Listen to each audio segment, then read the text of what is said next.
So we first start with Senator Sifuna Edwin. Thank you, Honourable Speaker. I'd like to comment on the statement that has been brought by the Honourable Catherine Muma on evictions in Old Ngara Estate. Speaker, towards the end of May, the MCF Ngara, the Honourable Chege Mwaura, called me very frantically that the City County of Nairobi was conducting evictions in Old Ngara Estate. Speaker, we tried between the MCA and myself to intervene in this matter. There is a lady, I think she's a chief officer, called Lady Mathia at the Nairobi County government, who has been the most intransigent officer in that county government.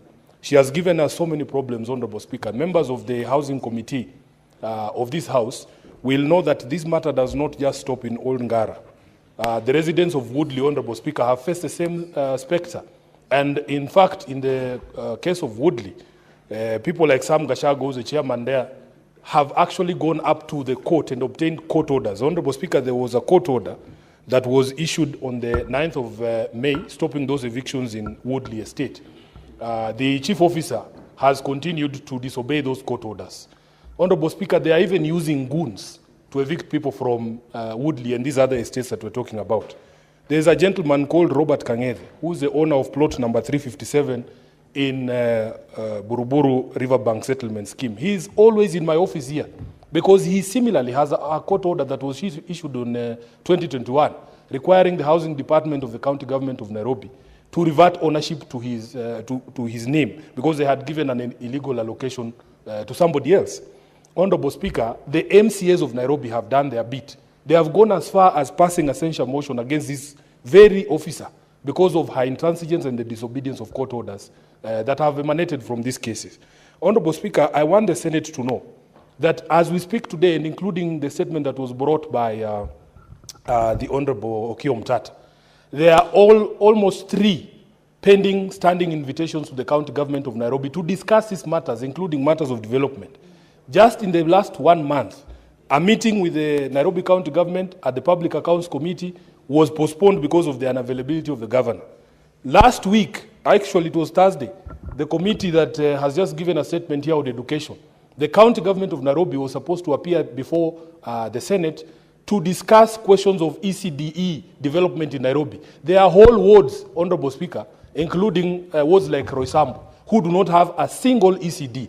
And I saw the members of the committee who had risen very early to come and listen to the issues, lamenting because the governor just did not appear.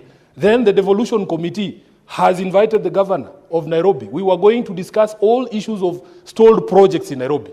That meeting was also rescheduled. And I know there is a standing invitation to the County Public Accounts Committee to tour Nairobi to be able to have conversations about the state of projects in Nairobi, including the roads that Senator Omtatah has asked about. So I am happy and I'm grateful to the committees of this House because they have come through for the people of Nairobi all the times, especially the Housing Committee. We have sat with them because this thing of the waiver that was supposed to have been in place during COVID is the one that is bringing confusion. Honourable Speaker, the county is unable to compute how much each tenant owns. How much each tenant owes, because there's this confusion. The tenants are saying, but we were given a waiver during Sonko's time. How are you still using that to compute my arrears? So I thank that the committees of this House that we have made an attempt to bring order to Nairobi. But as you can see, Honourable Speaker, we have a lot of pending meetings with committees of this House, and we want to urge the governor of Nairobi to show up to these meetings so that we can have these conversations for the benefit of our people. I thank you, Honourable Speaker. Thank you, Senator Sifuna. Next is Senator Boni Khalwale. Mr. Speaker, I rise to add my voice on the very important statement raised by the Senator of Kilifi in respect of the poor condition of learning infrastructure in schools there. Mr. Speaker, whereas this matter might appear to be a Kilifi issue, it should prick the conscience of this Senate. Where are we with the education of children in public schools in Kenya today? The new system, competency-based curriculum / education, poses serious challenges in terms of affordability, in terms of, Mr. Speaker, availability of teachers, and in terms of lack of classrooms, Mr. Speaker. Mr. Speaker, this matter is so grave. And if you want to appreciate the damage we are causing this generation, just picture this. The Speaker of the Senate, Amason Kingi, came from a public school in Kilifi and ended up being the Speaker and a top lawyer in this country. The Senator of Tana River, Danson Mungatana, came from a public school and ended up being a senator and a top lawyer in this country. Not to mention, Mr. Speaker, the Senator of Kakamega, Dr. Boni Khalwale, came from a public school and I'm a top doctor in this country and a senator.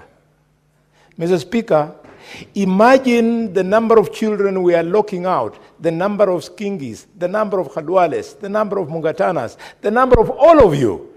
We must get it right. Mr. Speaker, as I say this, all our public schools are encouraged by the good pronouncements from the government, namely rolling out decapitation money.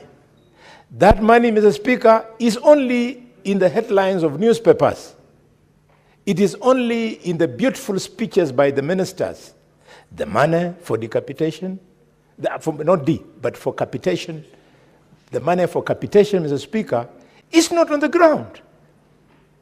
It's a big challenge. And now we are being told we have 50,000 ghost learners. We have thousands, 33 ghost schools. Where is the government? How can the government allow rich people in Jogo House here collecting money in the name of schools that they own, because they own those schools on computers? We must refuse and call out these civil servants who are collecting money in the name of capitation. Finally, Mr. Speaker, something even more grave is happening in Kilifi.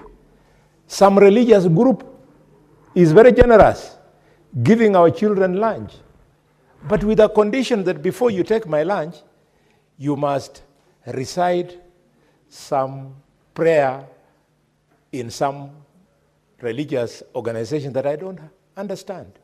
Mr. Speaker, this is very sad that at this time of development in Kenya, our children have to eat conditionally based on the fact that they can recite the teachings of some religious organization. Mr. Speaker, I condemn this and I urge this House that we must get our education system in public schools right. Thank you, Mr. Speaker. So, Honourable Senators, because I can see there is no timing, please save some minutes for your colleagues when you get a chance. Senator Beatrice Ogola. Honourable Speaker, I would like to start from where Senator Boni Khalwale has left on the issue of public schools, Honourable Speaker. Honourable Speaker, do we know that most of the managers of our schools, of public schools, and especially the primary schools, are spending all their days in cybers,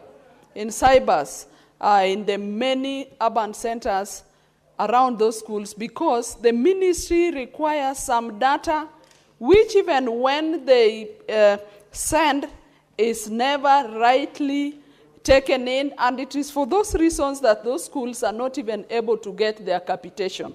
So, Honourable Speaker, the situation of public schools must be looked into. Honourable Speaker, just the last times, a number of schools, or primary schools from where I come from, after waiting for monies to run their schools, were only able to get very little.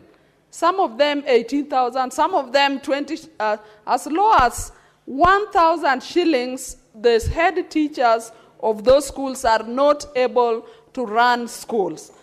Honorable Speaker, the Ministry of Education must put their house in order unless their intention is to ensure that our school system collapse in the primary, the public sector. And Honorable Speaker, on the same context, Honorable Speaker, there is a major problem even at the registration of the learners for exams. We have a lot of complaints